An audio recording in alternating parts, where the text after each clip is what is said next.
Hello, everyone. This is Nitin here from Indian Behavioural Economics Network. So we are here to have the webinar on how to make new habits stick. So this is the right time to have such a discussion on like how to make new habits stick, since everyone would be interested in new resolution. But we need some science to make us stick to these habits.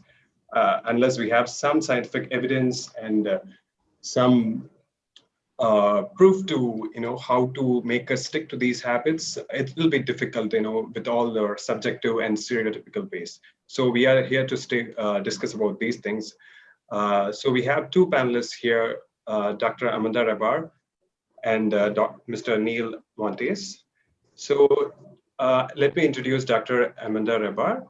Dr. Rebar is a senior lecturer at Central Queensland University, Australia, and the director of Motivation of Health Behaviors Lab. She has experience in providing evidence-based guidance for community-based programs with a focus on mental health and safety outcomes. Dr. Rebar's research focuses on the psychology of health behavior change and the impact of physical activity and mental health and well-being. While her work draws on a range of methodologies, she is a strong advocate for longitudinal repeated assessment designs and multi-level analysis for testing predictive relationship in real-world contexts. So she has focused a lot on habit formation and habit changes. So could there be a better person to discuss these things in this moment?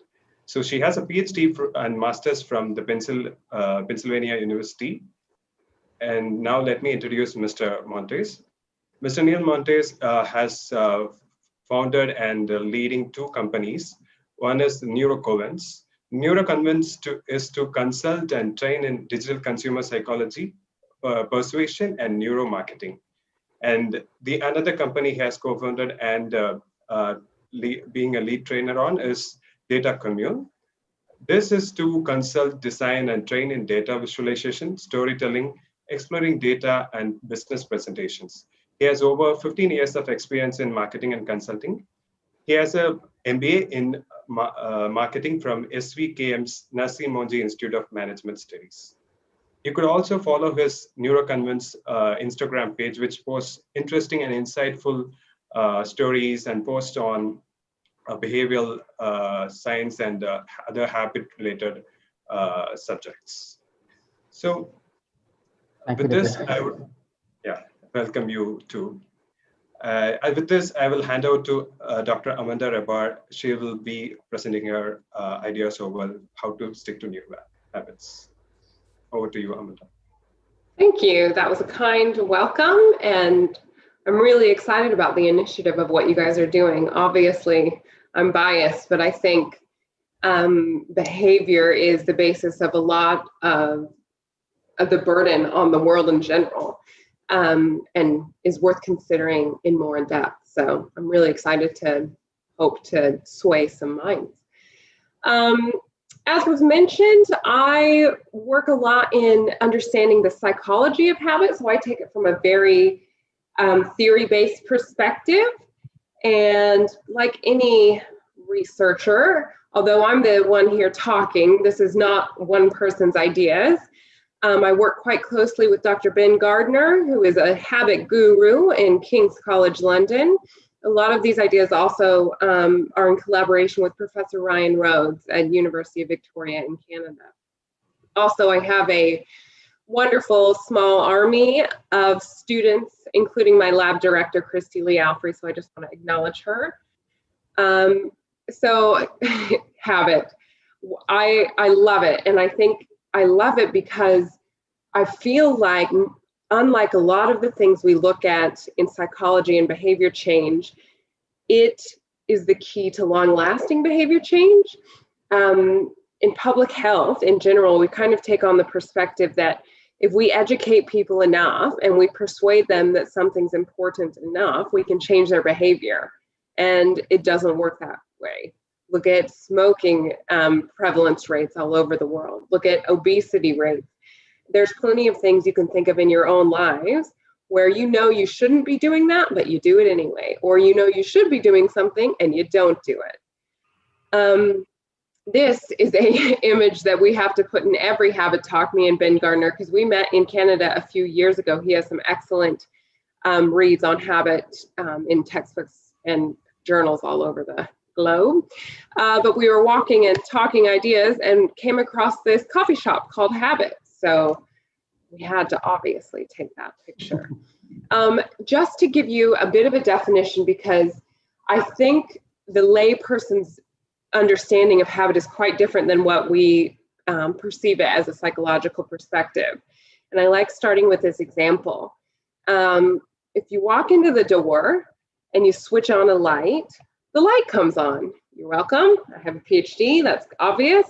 But what happens is when you do that over and over again, your mind takes a shortcut.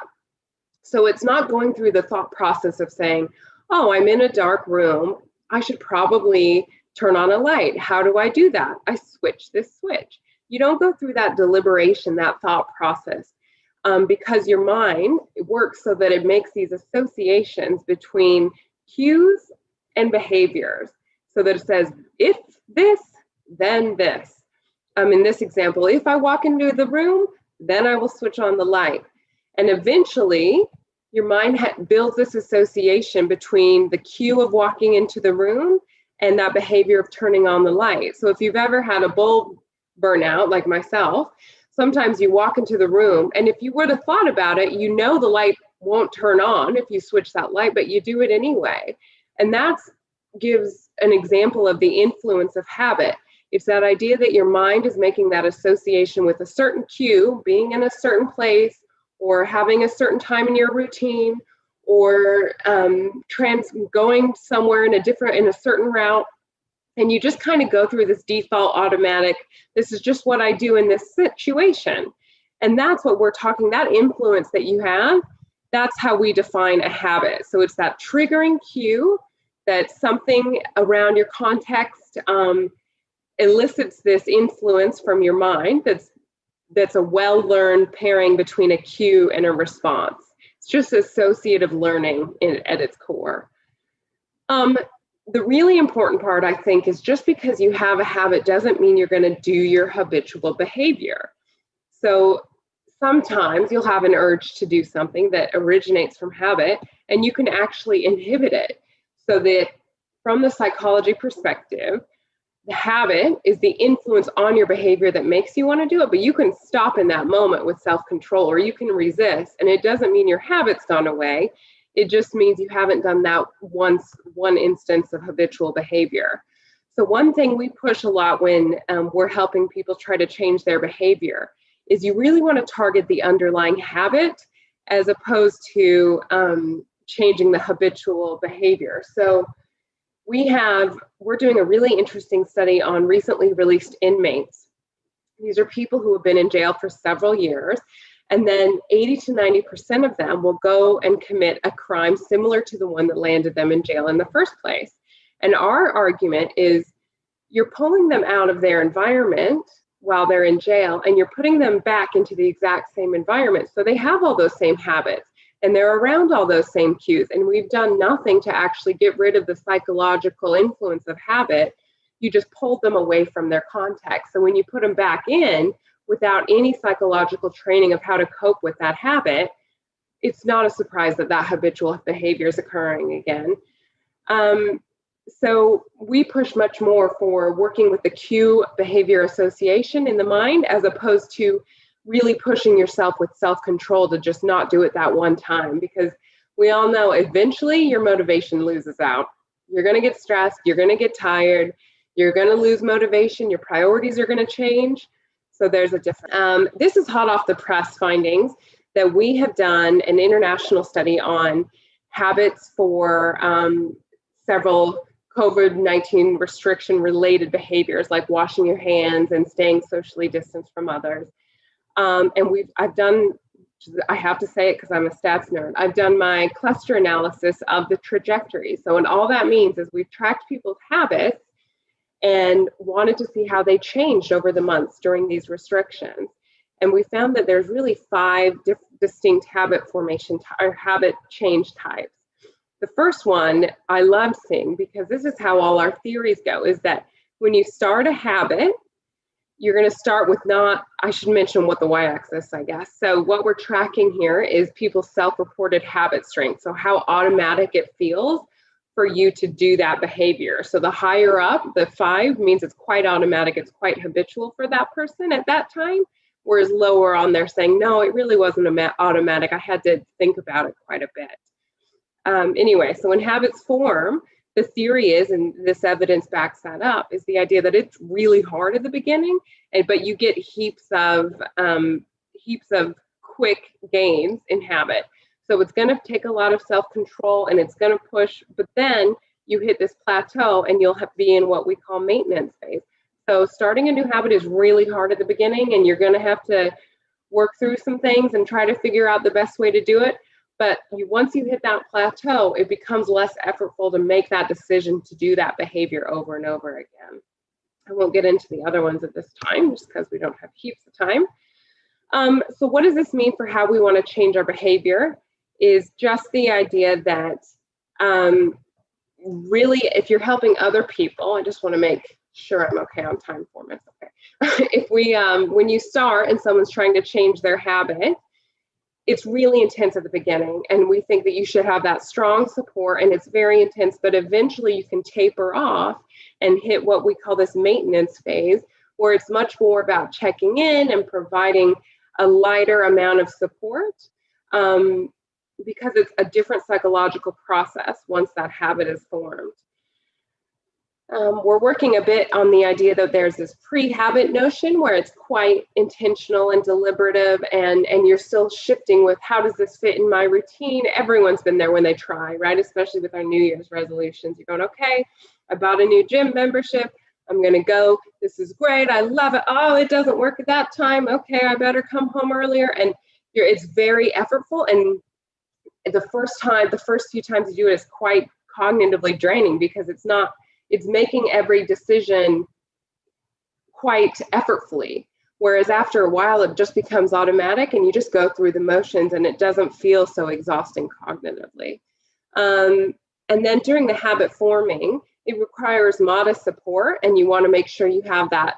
We talk about having sustained motivation, capability, and opportunity. So you want to keep motivated.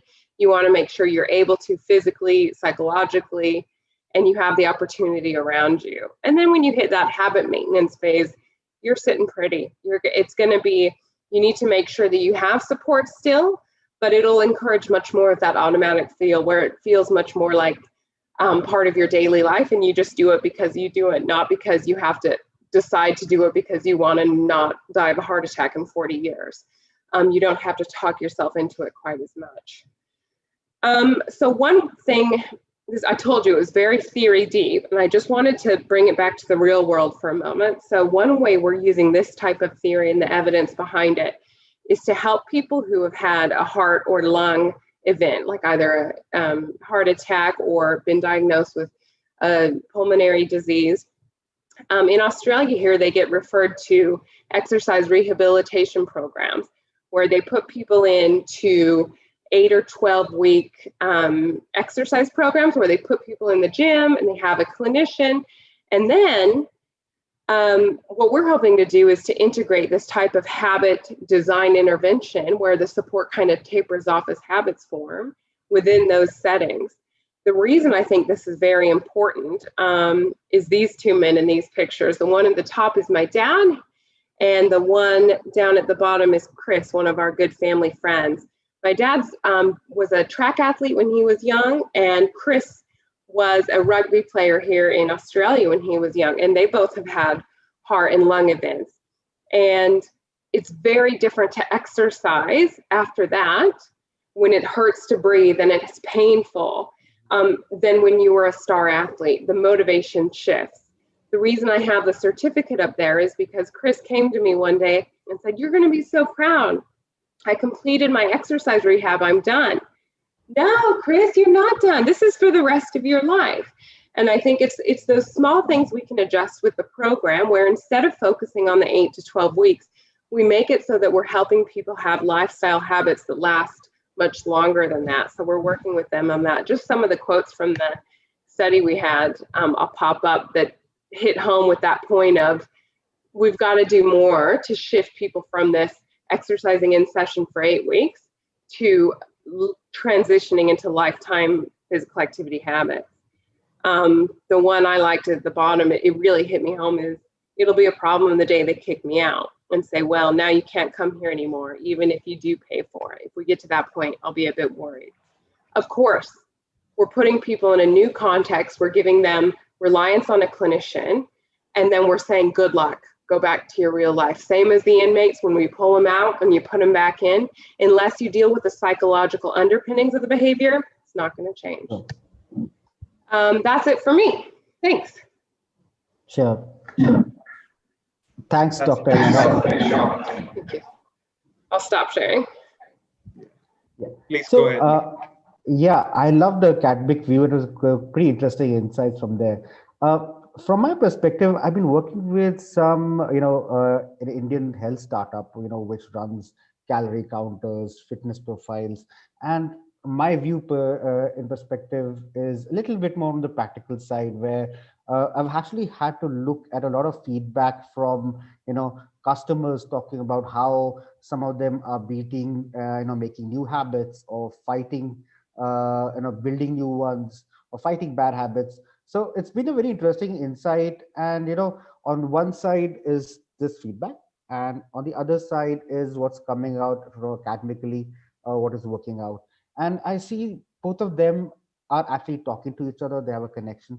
And from my perspective, I think what Dr. BJ Fogg has talked about in his tiny habits forms the crux of, in terms of, building personal self habits. I think there's a lot to learn from there.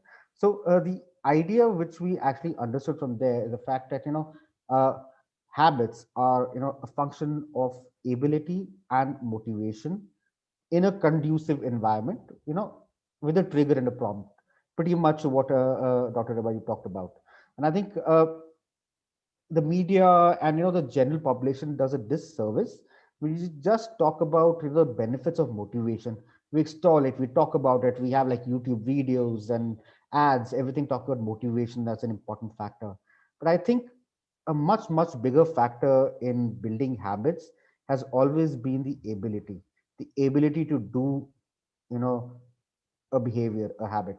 And in our perspective, if you need, habits to last for a longer period of time, if you start with motivation, over a period of time, initially you have all the excitement to start a new habit, and over a period of time that starts, going down. And especially when you talk about New Year resolution, there's a whole new fresh start of the year, and we start with a new resolution, and then after the second, third, fourth, that motivation starts falling.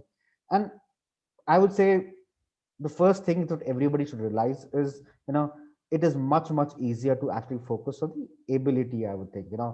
What is the ability for you to do a habit? So when you talk about ability, it's like, how do I make a habit stick? Would be something like reduce the mental effort to do an activity, reduce the physical effort to do it, make it more regular, make sure that doesn't require your money or doesn't require time. Start focusing on these factors, build, reduce the friction to do any activity.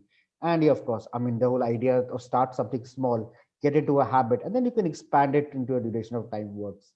So, and in this case, rather than giving examples from the corporate world, I'll talk about fact, how I myself have tried to, use that in my, 2 or 3 years back, I went around, thinking of an idea of reducing stress, right?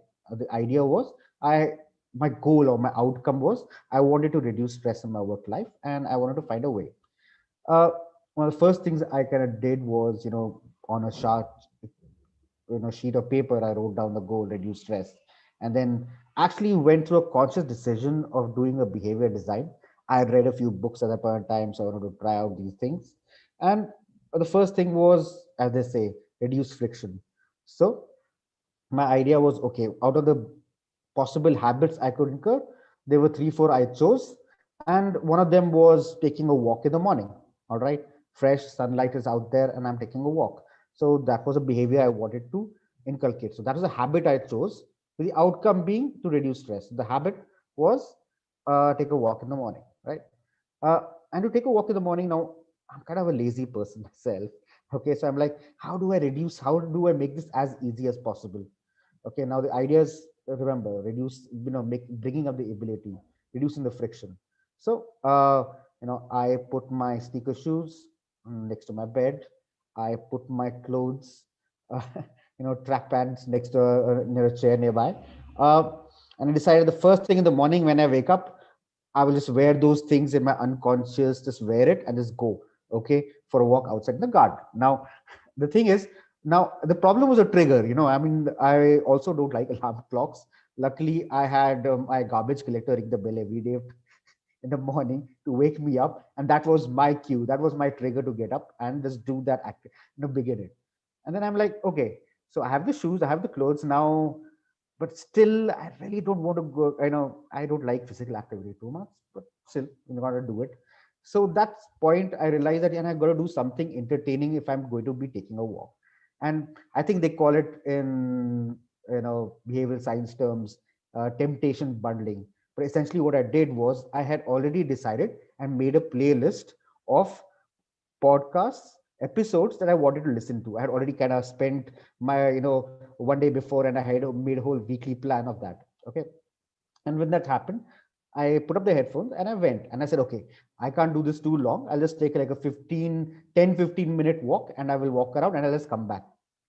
And that things carried on, and I said, okay. So, and while I was taking the walk, I was in a way in an autopilot. I really, my body was walking, but I was in my own world. Luckily there were no cyclists around, but I was in that world, right? So it all was coming back to me, in a way I was enjoying the stories that was being told me the podcast episode, whatever was happening. And that 15-minute became a 30-minute within the next week. I actually had fun doing that, and every day it became activity that I enjoyed, and the next day became a next day. In the end, I mean, it lasted for a month, that 15-minute thing. By then, I was enjoying myself so much that 15-minute became an hour, slowly, steadily. And today, it's like been like 3 years. And despite the pandemic and everything and the lockdowns, that habit is carried on. And to tell you the truth, I'm like 40 years today. Yeah, 40 years in now, right? I have really have not been one of the most physically active guys around, but this was one of the things that made it a habit, right? And now if I don't have that morning walk, if we even if I tried, I know my morning and my day is going to be really crabby. And my wife comes to me and says, just go for a walk. It's 11 o'clock in the day, just go for a walk, get out of the house, you know what. And this idea that why I'm trying to build this is actually because it relates completely to this whole model of habits, right? So uh, now when the pandemic happened, my park or area where I used to walk also got locked down for like 2 months. So now that was a big problem. So there was 15 days I really didn't go out of the house. I was going nuts. And the only way then I decided that I would go down to the society office and take special permission to walk around the parking lot.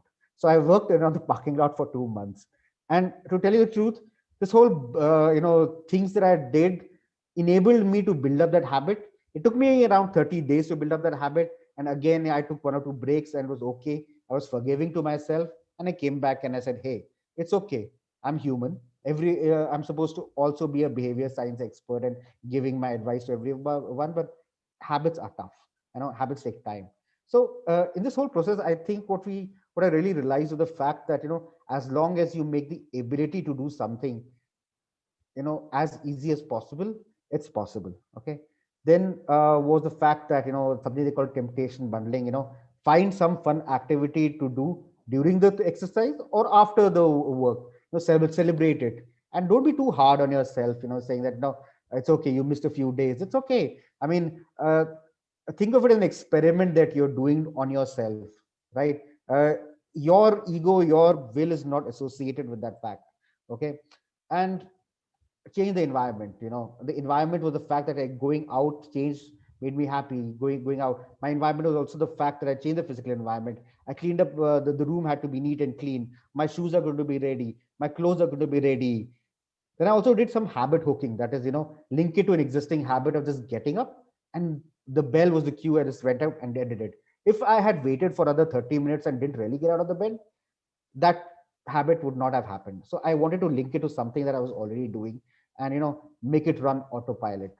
And in the end, there was a little bit of commitment to device thing also happening, where I was telling my family and friends, what a wonderful thing I'm doing. I did this, I did that. Check out this podcast, check out this.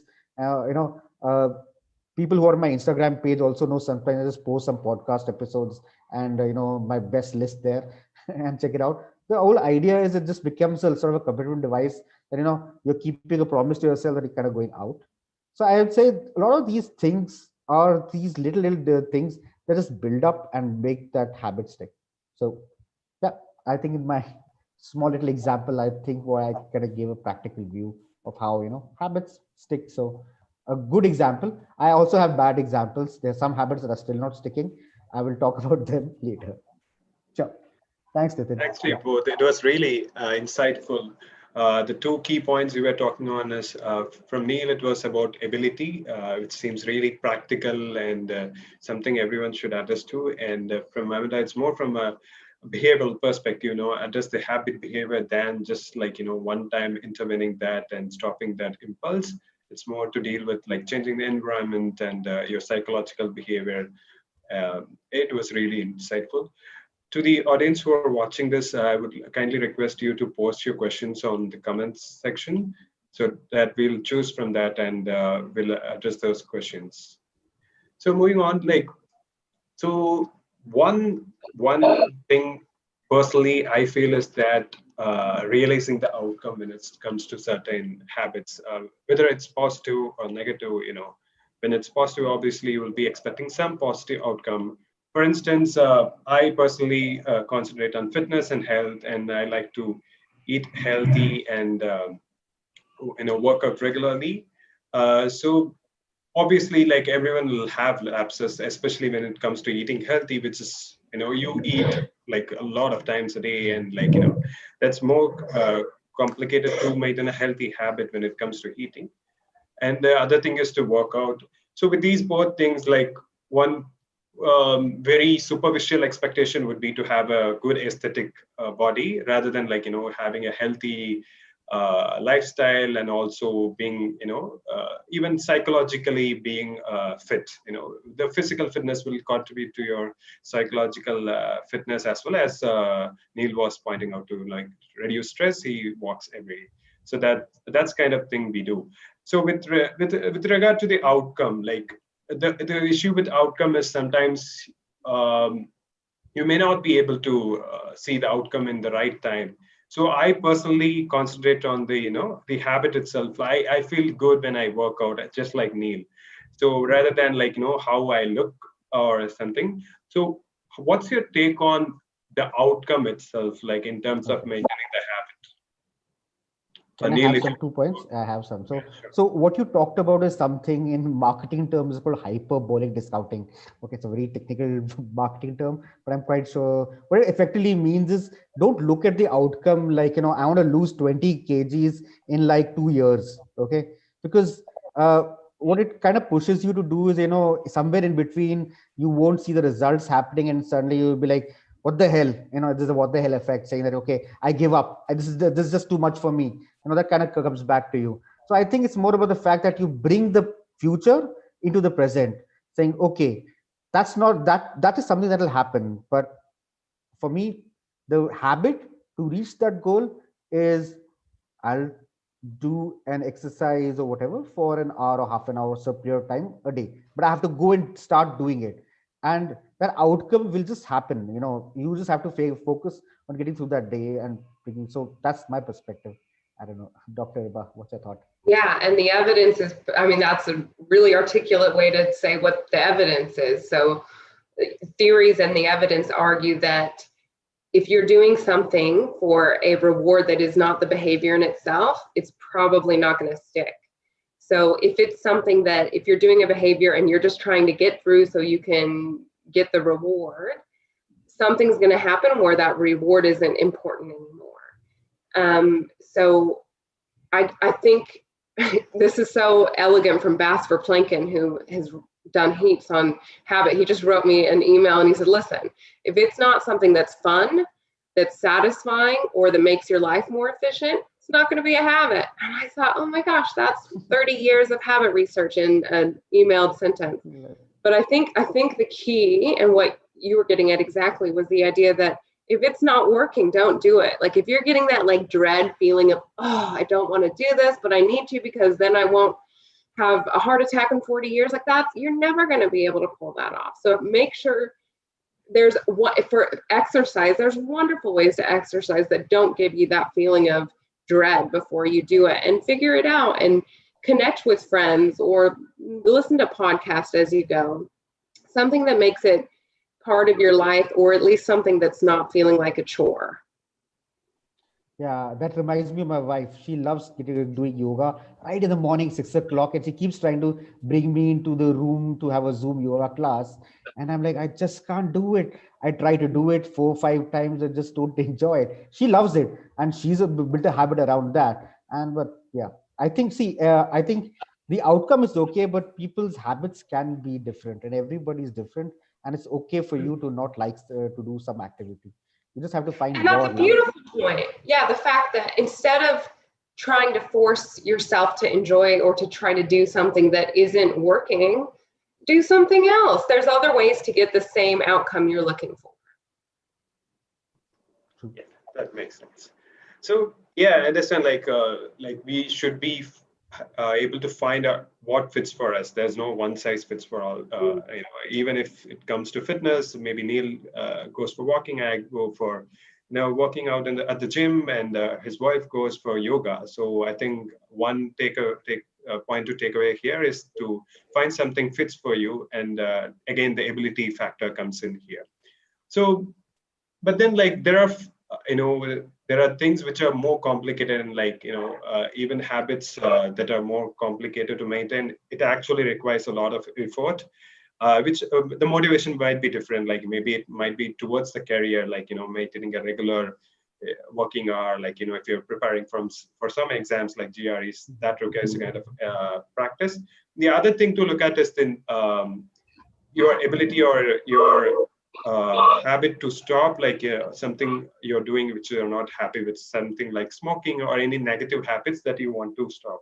So I feel like that is more complicated than starting a new habit and sticking to it. Maybe that's subject to idea from my side, but what's your take on the difference between the two? And especially like when you want to stop something, I feel the ways to do that is limited, and it's more effort making thing.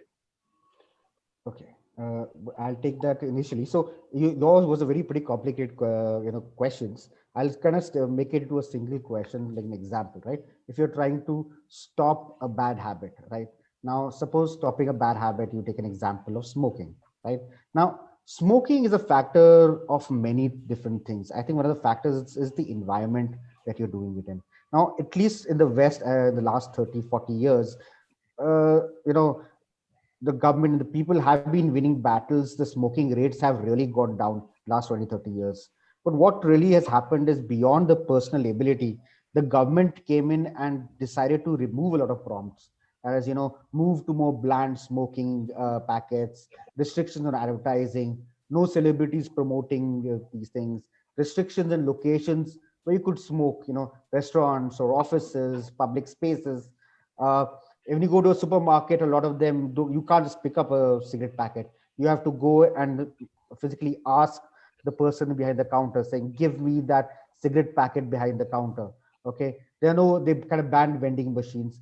In a way, the government was making it more difficult, creating friction for the person, because they thought that the person would not be able to do it.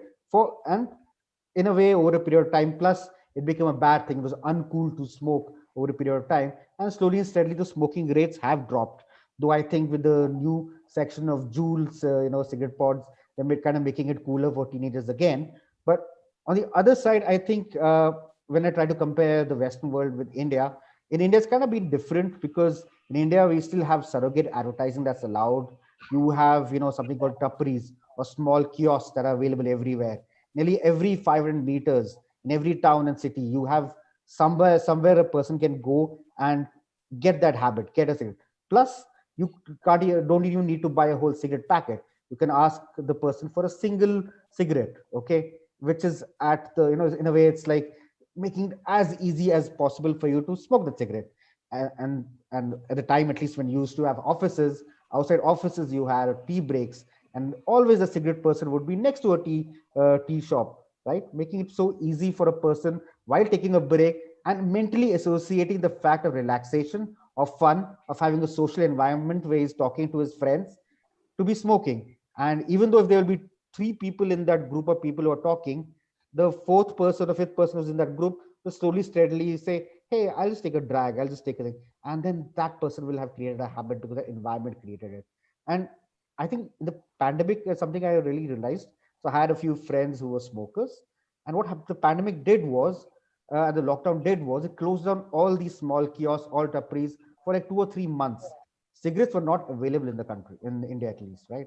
And uh, people had, and plus you're not going to offices, you didn't have the social environment. And a lot of these guys, and I had a chat with them, and I like, they have actually left smoking. Plus, because you're at home, your wife or your mother, and they're like, what are you doing with your health? What are you doing? So in a way, it's like a commitment device. So in a way, it automatically became, they changed the environment, and that gave a fresh impetus to change that. So I think bad habits also revolve around what are the things you can do to create the environment and create friction where you don't need to do that. So in a way, if at home, if you have processed, you want to have more healthy food, maybe you want to hide all the processed food or don't get it inside the house.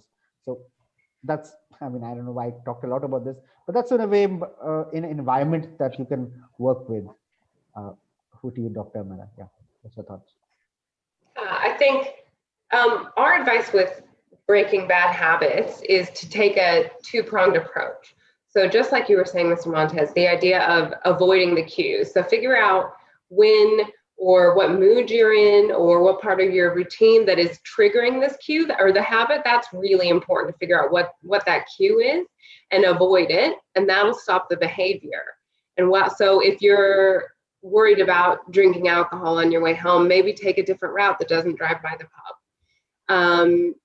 If you're like me and you like a good sweet at the end of the day, maybe don't have a chocolate cake in your fridge, that type of thing. So it's accessibility and ability, and avoidance of cues. But also at the same time, what we're really arguing is you need to also try to disassociate that cue and that behavior. So instead of just stopping a behavior, but stopping a habit, replace it. And replace it with something that gives you the same reward as whatever that behavior is. So a lot of people complain when they quit smoking that they gain weight because they're automatically using that food for that reward sensation.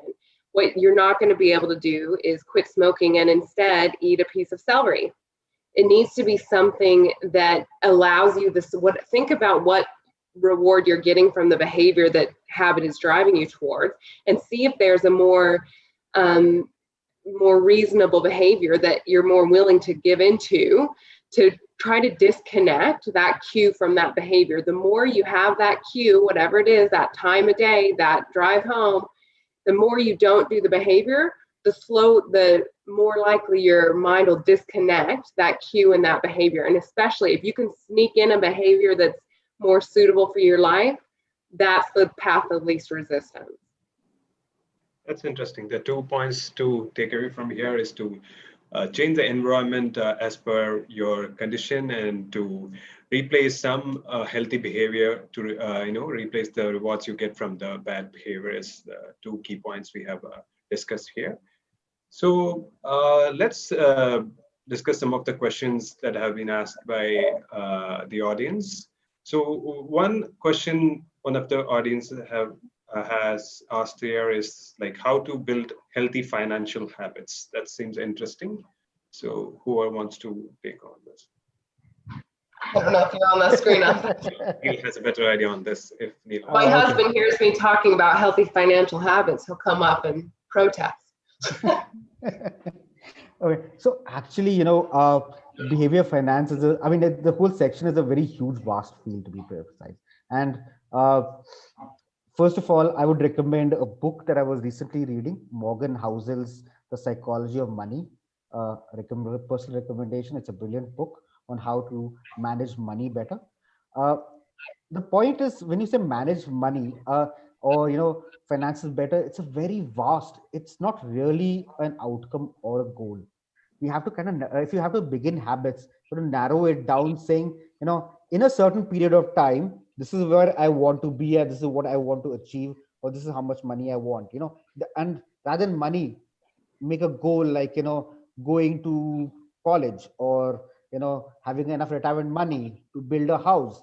That's like a concrete goal. That's where you usually financials consultants start with saying, and then you kind of bring it down to the present time and figure out, now to achieve that goal, what is the mechanisms you can do it. So I wouldn't really be able to say what are the, but the point is, you have to brainstorm what are the ways, multiple ways of habits you can build to reach that outcome. But the first thing is figure out the outcome and what are the 30, 40 behaviors that can achieve that. And then you narrow it down from those 30 to the top 5 and start building them one at a time. I'll also give my personal example. My way, when at least when I used to get a regular salary 3-4 years back, was on the day I got my salary, half of that money had to go into mutual funds, and that's it. I didn't get the time to think of touching it or doing anything with it, and that's it. And it's locked down. And those investments were always into funds which I didn't have access to, and I kind of stuck to for them forever. So that was my personal way. I think for more on this, I think you may want to get somebody who's really, really into behavior finance and works with money more. That's Yeah, my I agree with that. It's more like a technical aspect of that. Yeah, I kind of remember like one of my friends who is into finance and stock market also used to say that like I save and then spend. This is what I exactly have quoted as well. Like you took 50% of your salary and invested it and then spend the rest. Like that's something he used to do as well. So save first and then see what you have and then spend it.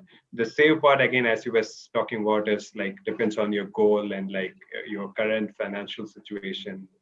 That is something. Yeah. But I would recommend that particular book. Check it out, Psychology of Money. There are a few other books. Maybe you can check out my Instagram. I'll let me think and add some more resources there. But I think it's a vast field. It's something that you still need to work on. But as I said, habit is one component. There are many more components that go around, especially for investments, etc. So the next question would be, so one person has asked, can we influence other people's habit? So who wants to go for this? I'll go, Dr. Rebar. Yeah, absolutely, but probably only, well, there's two reasons you can influence someone's habits.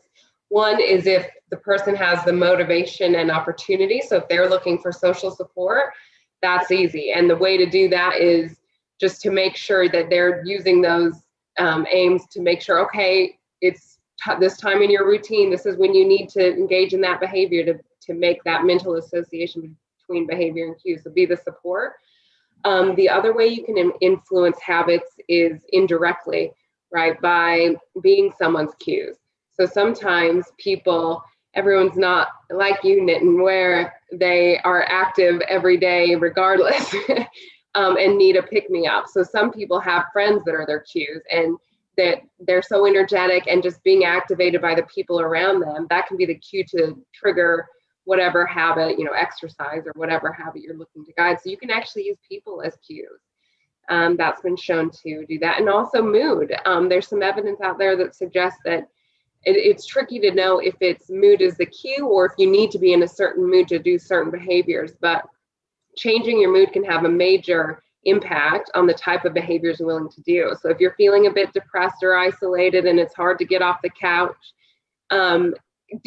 talk to someone that always makes you feel a bit better or gives you a bit more energy, and you'll be surprised at how that can turn into some more action. Just a little boost in mood can really help. So, and I crack up because at the beginning of the COVID-19 restrictions here, which is quite short here, I did a podcast on habit and I just kept saying, be kind and lower your expectations. And I think it was much more about reflecting on what was going around me. But since then, I think, and Mr. Montes, you pointed this out earlier, but it's really important to be kind to yourself and to be kind to others. And it's all about expectations. So you can influence others' habits. If you want someone to stop doing something, you don't need nagging them and pushing them probably isn't going to work, because if they're doing it for a reward that isn't the behavior, it's not going to stick.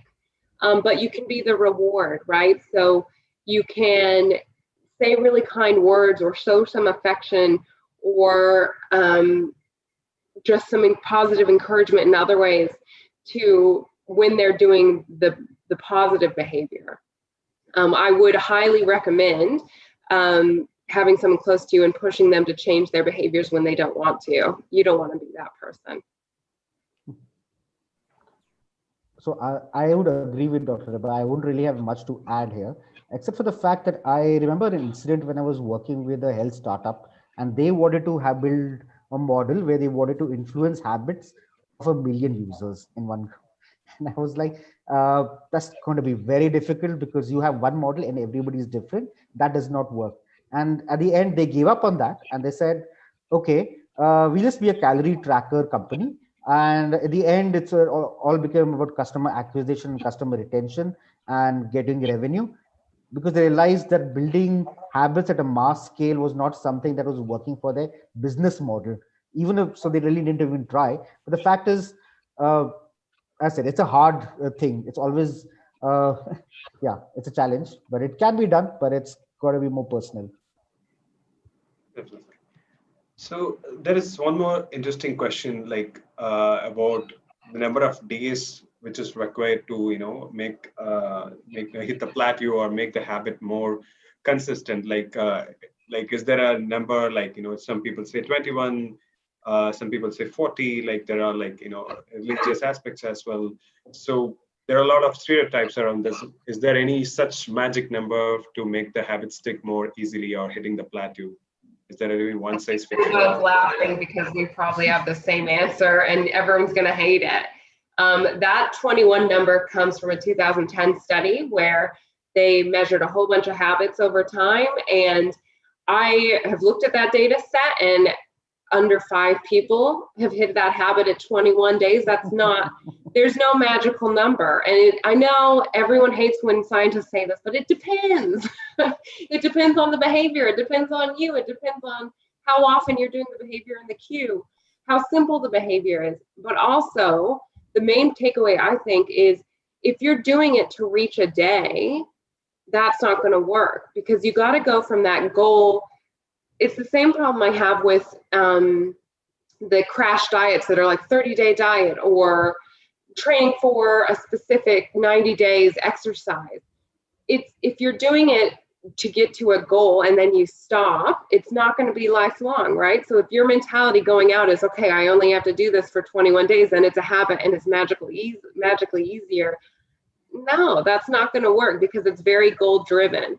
If you're doing it where you have a goal, you need to reflect on it, you're using self-control to make yourself do it, it's not going to work.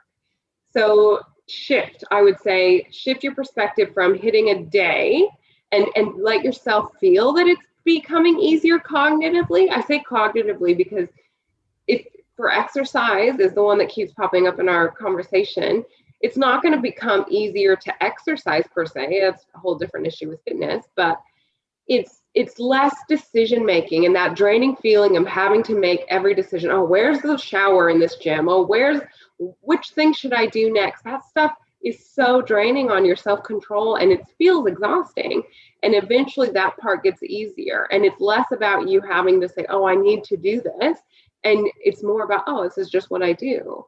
So that I would, instead of counting the days or the occurrences, track how you feel when you do it. Does it feel automatic? And how can you make it more automatic? How can you link it to other things that you already do automatically? I agree with Dr. Manal. So there is no magic number, no magic days. It can take you 2 months, 3 months, 4 months, or even 15 days. So there are too many variables there. But I love this part about what Dr. BJ Fogg had talked about. The fact, one is habit linking. So one of his ideas was that every time you go to the toilet or the washroom, you just do one push-up, which effectively says that just get, in a way, you're hooking it to a normal another existing habit, and you just do one small little habit. Same thing that James Clear does in Atomic Habits, and he talked about in Tiny Habits. The idea is, don't aim for the 5, 10, 20 big things. Just do one little a day. The habit should become a habit, and that's it. And after that, the whole time period and how much you really want to do will expand. If you enjoy it, will like it, there's this liberation there. So yeah, I think that's, so there's no really much time we can help there. Great. So next, it is more to deal with some recommendations. So people are expecting some recommendations for books on habits, and also one person has requested books on ego depletion, which is related to your habit, sticking to your habit, or like when in times of lapses, how you manage. Okay, I'll go with 3 books that I like. I like Dr. BJ Fogg's Tiny Habits. I think I like James Clear's Atomic Habits. These are really popular books. There is Dr. Wendy Wood's, I've forgotten, Good Habits, Small Habits. I can't really get the name. Just check Dr. Wendy Wood's book name. These are 3 main books. I think by the end of this 3rd book, you would really know quite a lot about the things. There are some, podcast recommendations also. Right now, I'm not getting the names, but there are a few of them which I may pass it on to you guys, and you can share it later on. Yeah, that's my view. Maybe you have something, Dr. Rebar.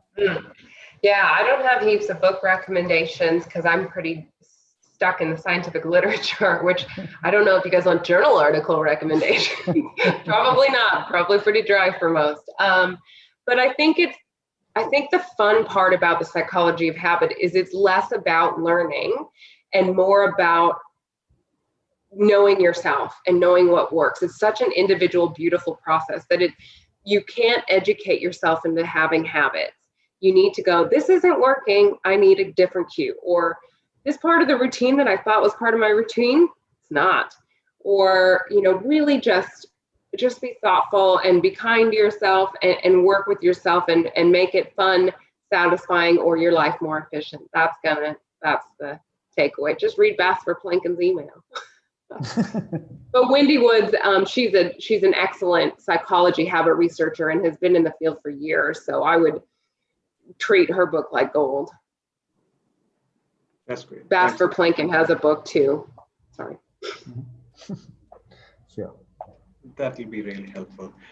So we have one more question, which is more like what we have discussed so far at all. Like how in long term can I make a habit sustainable? Like I might give up in a week or a year, but then how do I make it sustainable? I think this question could be a point where you both could summarize the entire discussion with a few more points to end this Q&A session.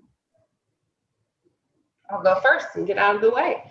I think you be kind to yourself and have reasonable expectations.